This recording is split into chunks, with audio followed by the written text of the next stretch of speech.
Welcome. If you are watching this, you are likely a Christian business owner. If so, you are in the right place. You are here to learn how to sell using words, so let's get to it. I have prepared 8 timeless principles that are embedded in how the human mind works. So, after watching this video, you can expect to understand the basics of the only skill you need to explode your conversions at any stage in your funnel, whether it's YouTube thumbnails, emails, or your sales page, without changing your product at all. Start to see how these same tricks are used every single day by the biggest companies and YouTubers, often without you realizing it. Understand how I use the same principles in this video and these bullet points to keep you engaged. But before we start, let me warn you, what I am about to share can be easily misused for manipulation, because this information is truly powerful. That's why I'm asking you to please be careful with how you use this knowledge. Act with love and keep in mind that you should serve others and try to solve their problems, not trick them into buying. Now, let's get into it. Let's talk about why making things look new is such a powerful copywriting tactic. Take a look at a lot of marketing and you'll see companies often position their products as brand new. But here's the thing, most of the time these products aren't really new. Let's take weight loss programs for example. The tactics behind them aren't revolutionary. Eat less, move more. But the way they're marketed makes it feel like it's something cutting edge. It's all about the packaging. Why does this work? Because it creates a sense of urgency and exclusivity. When something is labeled as new, it sparks curiosity. People think they might be missing out on something special, something they haven't seen before. Here's an example. A fitness coach might sell a program that helps people lose weight. But instead of calling it a generic weight loss program, they market it as the ultimate fat loss blueprint. They position it as something new and revolutionary. The core content might be the same, but the way it's framed makes it seem more valuable. This works because people like the idea of being a part of something exciting, something that feels different. When you sell your product as new, it shifts people's mindset. They're not just buying the same old thing. They're buying into something that feels exclusive and innovative. Even in faith-based products or services, this tactic works. Let's say you're creating a course to help people grow spiritually. The message may be based on timeless biblical principles, but if you market it as a fresh approach to strengthening your walk with God, it feels more relevant and modern, even if the core teaching is the same. When you make something seem big, you're tapping into the idea that it's important and game-changing. For example, communication coaches don't just sell the idea of improving your communication skills. They market it as the revolution in how we communicate. They make it sound like everything you thought you knew about communication is about to be flipped on its head. Suddenly, it's not just a program, it's a movement. People are naturally drawn to things that sound big, that promise something grand. When you position your offer as such, it adds value and grabs attention. Think about any big company promoting their latest product. When you make something seem big, people are more likely to take action. They want to be a part of something huge. They want to feel like they're not just buying another thing, they're buying into a movement. If you've been in the info product space and the online money-making space, you've probably heard of Iman Gadzi. He is pushing this to its limit. He creates insane hype about his drops. For example, he had this thing called the One Thing, and he positioned it as the key element behind his business and a bunch of other extremely successful businesses we all know. But that wasn't the only tactic he used to generate this hype. Another huge part was curiosity is a strong motivator. Think about it, when you see a headline like "The Secret to Unstoppable Productivity" or "This one thing changed my life," you want to know what that secret is. Your mind can't help but want to figure it out. This is exactly why curiosity is such a game changer in marketing. Take a company that's selling a fitness program. Instead of just saying, "Get in shape with this 30-day challenge," they market it as the secret method top athletes use to stay in peak shape. Now, instead of just another fitness challenge, people want to know what that secret method is. It feels like they're about to unlock something exclusive, something most people don't know about. Even in the world of online business, this tactic is used all the time. Take Iman Gadzi, for example. When he launches something new, it's not just about the product, it's about the mystery behind it.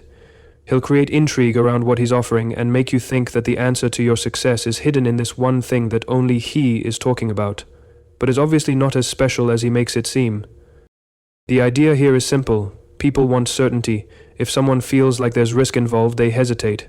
That's just human nature. We like to be sure we're not throwing our time or money away. This is where making your offer seem safe becomes so powerful. Instead of just saying "get in shape with this plan," you could say, "If you don't see results in 60 days, I'll refund your money." That small change completely shifts the risk factor for the customer. Now they're more likely to sign up because it feels like there's nothing to lose. Even if they're not 100% sure about the program, the safety net of a refund makes the decision easier. It's not about tricking people, it's about reducing their anxiety. When you guarantee that they'll get results or their money back, you're taking the pressure off their decision. You're showing them that you stand behind what you're offering, which is a huge deal when it comes to building trust. You can use this tactic in almost anything. Let's say you offer a coaching service. Instead of saying, "This program will help you," say something like, "I'll help you land 5 clients in the next 90 days. Or, "I'll keep coaching you for free until you do." That creates an immense sense of security. The less risk they feel, the more likely they are to commit. People are naturally influenced by what others are doing. When we see others succeeding, especially those who were once in the same position as us, it makes us feel more confident in making the same decision. This is where social proof comes into play. If someone is unsure about joining your program, seeing testimonials or success stories from other customers who were once in their shoes can change everything. For example, let's say you're selling a coaching program, and you include a testimonial from a client who had the same doubts.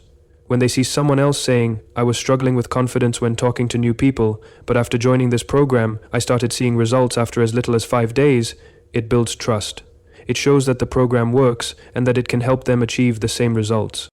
When potential clients see many people taking the same action, like joining your program, using your product, or attending your event, the more people who are involved, the safer it feels for others to jump on board. It really helps when clients talk about the same struggles and goals that new customers have. It makes the journey feel more relatable.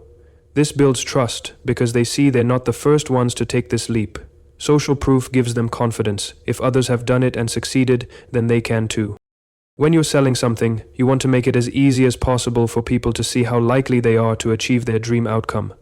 This ties directly into Alex Hormozi's value equation. Dream outcome X, perceived likelihood of achievement divided by perceived effort and sacrifice and perceived time delay. If you can make people feel like the path to their dream outcome is short, simple, and almost guaranteed, people will be much more persuaded to buy. Now think about it. People want things to feel easy. It's human nature.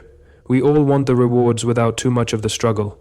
When you're selling something, you have to show them how quickly they can get results without making it feel like they need to completely reinvent their life to get there.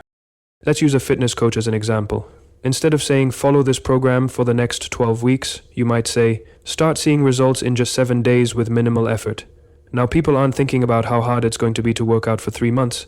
They're focused on the immediate results, which feels so much easier. It's also about giving people confidence that they can achieve their goals.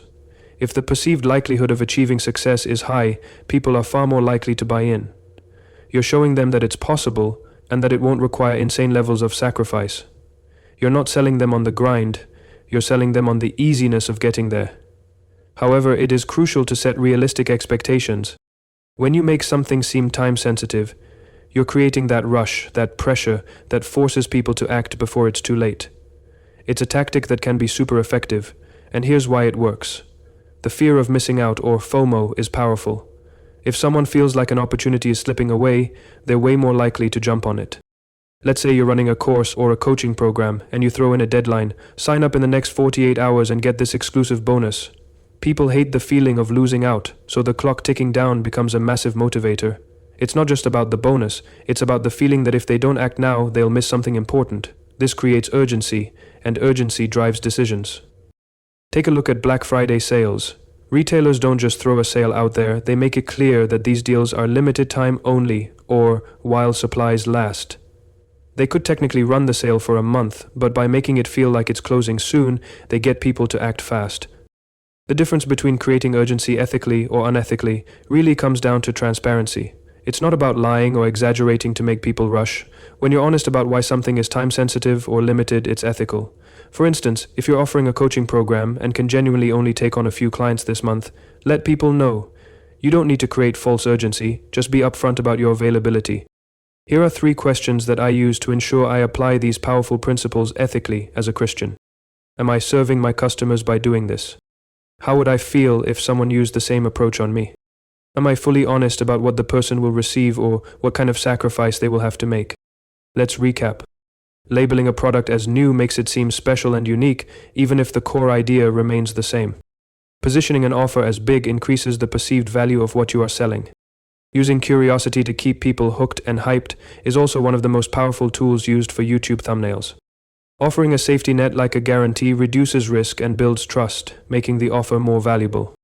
Showing testimonials from people who have done it before makes prospects more confident that it works and that they can succeed with the product as well. Making it easier to achieve the dream outcome obviously increases the value of the offer. Creating urgency with limited time offers or scarcity triggers a sense of FOMO, making people act now and not wait. That's all for today. If you enjoyed this video, then chances are you will like what I included in the first link in the description.